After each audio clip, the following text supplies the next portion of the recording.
जी तो दोस्तों, हम आपके सामने हाज़िर हैं एक दूसरे पार्ट के साथ। जो हमने पहला पार्ट पढ़ा था सब्जेक्ट वर्ब एग्रीमेंट का। सब्जेक्ट वर्ब एग्रीमेंट का हमने पहला पार्ट पढ़ लिया था। अब 5 रूल्स पढ़ लिए थे। अब छठा रूल है verb agrees with its original subject even if the subject and verb are separated by any phrase or clause or other words. इसका मतलब ये होता है कि जब भी कोई आप सब्जेक्ट ले रहे हैं ना, सेंटेंस ले रहे हैं, उस सब में क्या होता है, कभी कभी सब्जेक्ट जो होता है वो आपसे बहुत दूर होता है, जो आपका वर्ब होता है वो बहुत दूर होता है। क्यों? क्योंकि वो सब्जेक्ट को वर्ब के साथ साथ नहीं रखते। वो क्या करते हैं, उसे सेपरेट कर देते हैं बाय एनी फ्रेज और बाय क्लॉज। तो हम उसे देखेंगे कि हमें हमारा सब्जेक्ट कौन सा पहचानना है, कैसे पहचानना है, और इस तरह का सेंटेंस अगर आ जाए तो हमने सब्जेक्ट कैसे कैसे पहचानना है और उसका वर्ब कैसे देखना है कि ये सही है या गलत है। तो रूल नंबर 6 में अगर हम एग्जांपल दें तो इस तरह कह सकते हैं कि people who work in this factory, या अभी हमने चलें मैं आगे इसको कर देता हूँ, ऑनेस्ट एंड ट्रस्टवर्दी। या हमने वर्ब देना है people who work in this factory honest and trustworthy. तो हमने यहाँ क्या देना है, और देना है। क्यों? क्योंकि ये जो पीपल है वो क्या है, आपका प्लूरल सब्जेक्ट है। कौन सा है? प्लूरल सब्जेक्ट है। जब ये प्लूरल सब्जेक्ट है तो ऑटोमेटिकली हमारा वर्ब जो एग्री होगा, ये जो वर्ब है इसका, वो भी क्या होगा, प्लूरल होगा। ये क्या कहलाता है, वर्ब प्लूरल होना चाहिए। चलिए अगर हम दूसरा सेंटेंस देख लें। दूसरे सेंटेंस में हमने कहा कि the colours of rainbow are beautiful.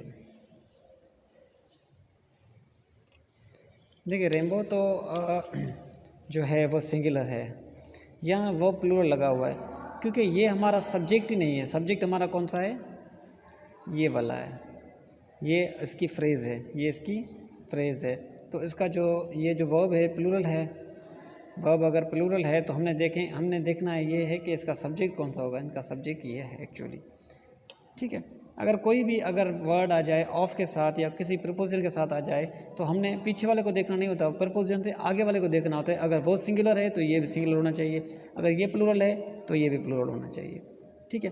तो आपने ये इससे समझना है कि जो नाउन होगा प्रपोजल से पहले उसके साथ आपका एग्रीमेंट होता है, ठीक है। तो इसी तरीके से यहाँ भी देखें हम, लेकिन यहाँ कोई प्रपोजिशन थी नहीं इसलिए छोड़ दें इसको। चलें अगर हम रूल नंबर 7 पे जाएं, रूल नंबर 7 पे जाएं तो रूल नंबर 7 कौन सा होता है। अगर हमारे सामने आ जाए लफ्ज़ ईच, एवरी,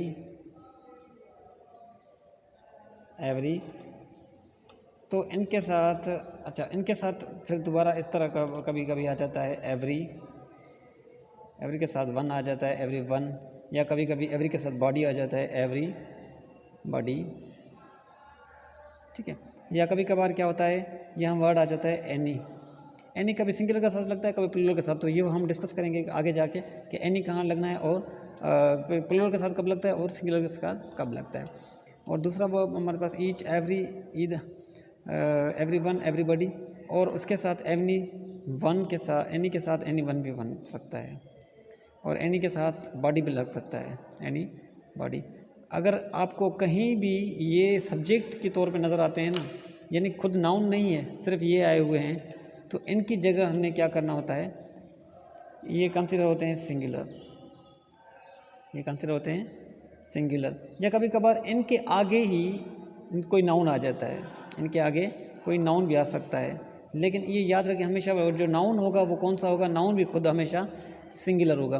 कभी कभार ये खुद सब्जेक्ट बन के आते हैं, कभी कभार क्या कहते हैं सब्जेक्ट के आगे आ जाते हैं। मैं आपको मिसाल दे के समझाता हूँ किस तरह कि ईच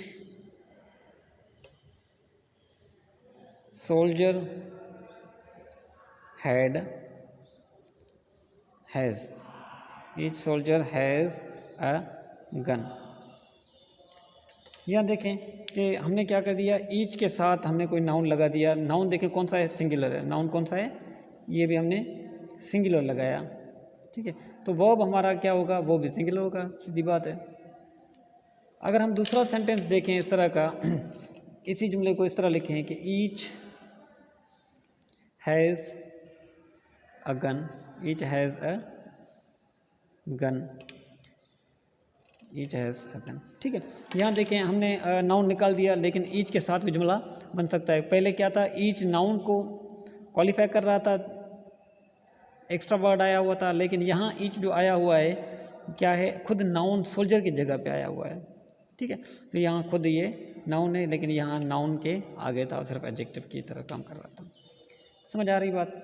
तो ये याद रखना है कि जब भी ये लफ्ज़ आ जाएं, इनके सामने हमेशा या तो सिंगुलर नाउन आएगा या खुद ये नाउन बन के आएंगे, लेकिन इनके साथ जो एग्रीमेंट होगी ना वो हमेशा सिंगुलर होगी। जैसे इस तरह कह दें कि everyone is busy nowadays, everybody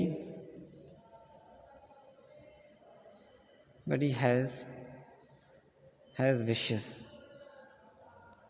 देखें हम क्या कर रहे हैं, यहाँ एवरीवन के साथ क्या लगा दिया हमने, इज़ लगा दिया, यानी सिंगुलर सब्जेक्ट है तो वर्ब भी सिंगुलर, एवरीबॉडी सिंगुलर है तो हैज़ भी इसके साथ सिंगुलर लगा दिया। ये आपका रूल नंबर 7। अब हम आगे देखते हैं रूल नंबर 8 को, कि रूल नंबर 8 क्या है।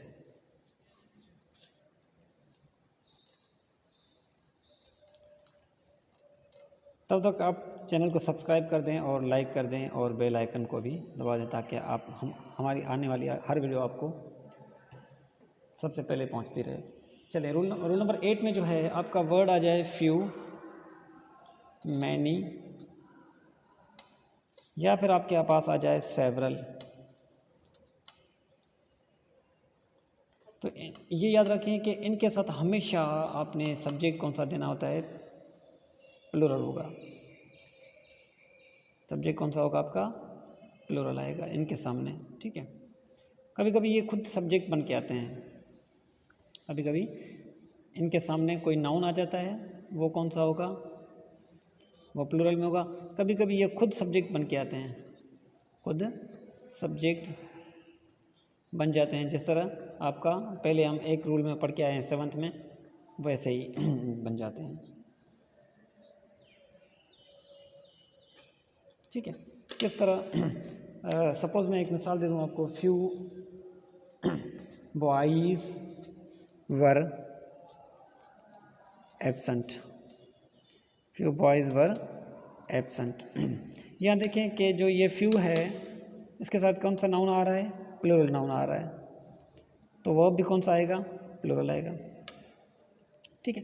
अगर हम दूसरा सेंटेंस देखें कि इसी जुमले को हम अगर कहते हैं फ्यू वर एब्सेंट, फ्यू वर एब्सेंट, तो यहाँ देखें कौन सा है, क्या है, जो ये फ्यू है अकेला सब्जेक्ट बन के आ गया खुद, ये यहाँ खुद सब्जेक्ट बन के आ गया, यानी कि ये नाउन का यहाँ काम कर रहा है, यानी ये कौन सा काम कर रहा है, नाउन का काम कर रहा है। लेकिन यहाँ नाउन से पहले आ रहा था, एडजेक्टिव का काम कर रहा था, लेकिन यहाँ खुद नाउन बन के आया है, तो इसके साथ ये फ्यू है, फ्यू के साथ हमने क्या लगाना है, सब्जेक्ट कौन सा, अच्छा ये नाउन प्लूरल है, ये प्लूरल काउंट होता है, ठीक है। और तो वर इसके साथ क्या लगेगा, वो भी प्लूरल लग जाएगा।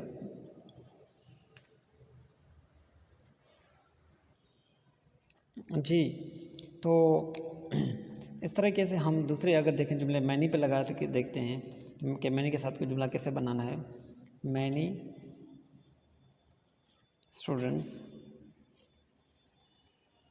Students were involved in this matter, in this issue, ठीक है। यहाँ देखें मैनी के साथ हमने क्या लगाया है, प्लूरल वो सब नाउन लगाया है, नाउन कौन सा लगाया, प्लूरल नाउन लगाया, ठीक है। तो इस तरीके से हमने ये जो इसका जो सब्जेक्ट है वर्क का, वो कौन सा है, ये स्टूडेंट्स है। तो इसे क्या करेंगे हम, प्लूरल बना दिया इसलिए, ठीक है। अगर हम दूसरों इसी को मैनी को सब्जेक्ट बना दें खुद, तो ये आप निकाल दें लफ्ज़, ये आप जुमला निकाल दें, ये कहते हैं many were involve in this issue. Many के साथ आप पीपल लगा दें, या आप कोई भी नाउन लगाते हैं, ठीक है, नहीं लगाते आप छोड़ दें, दोनों नाउन्स को छोड़ दें, ठीक है। यानी ये सही है वैसे, लेकिन आप दूसरे ऑप्शन में से कर सकते हैं many students were involved in this issue. तो इस तरीके से दोनों का हो सकता है। मैनी खुद नाउन भी बन सकता है किसी जुमले में, इस तरीके से सेवरल भी बन सकता है। तो मैं आगे चलता हूँ क्योंकि वीडियो लंबी बन रही है। तो हमने क्या करना है, रूल नंबर 9 पेज।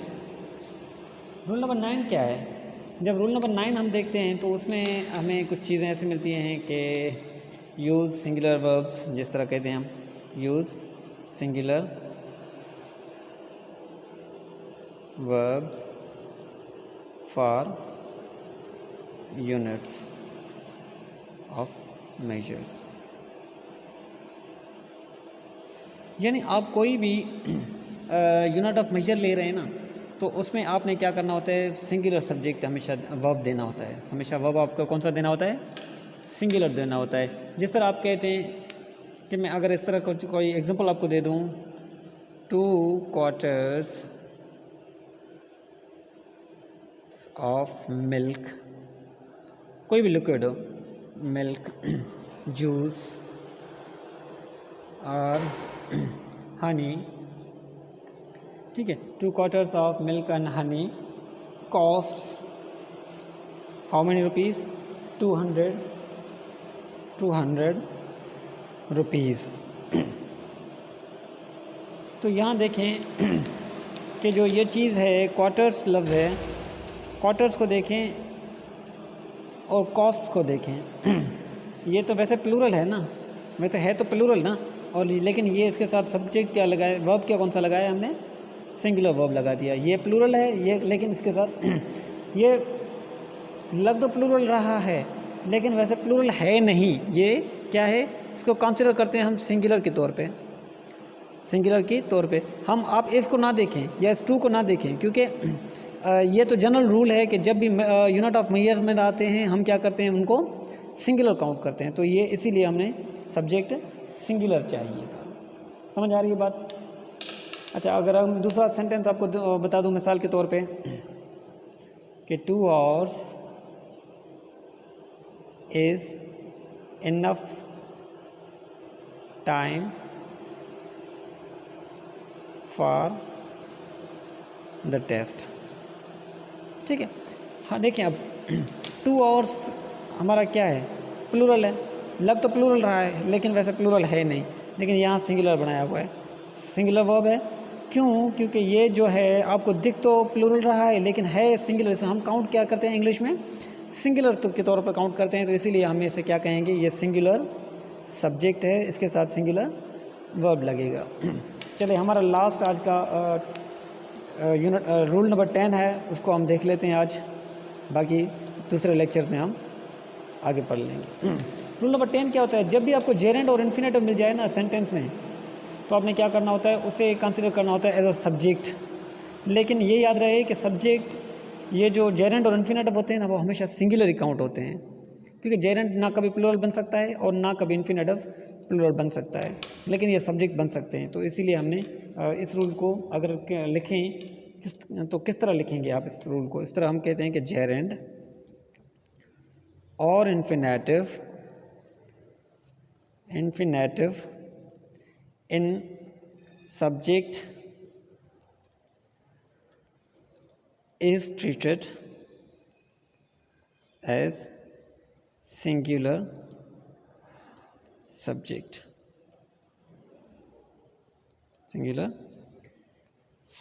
ठीक है। तो अगर हम इसकी मिसाल देखें, कोई भी एग्जांपल एक देखें तो क्या करेंगे आप नहीं करेंगे, वो मैं करूँगा। Starting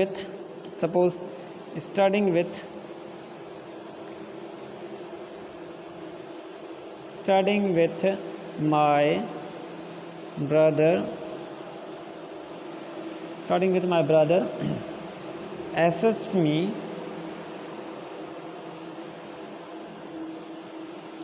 me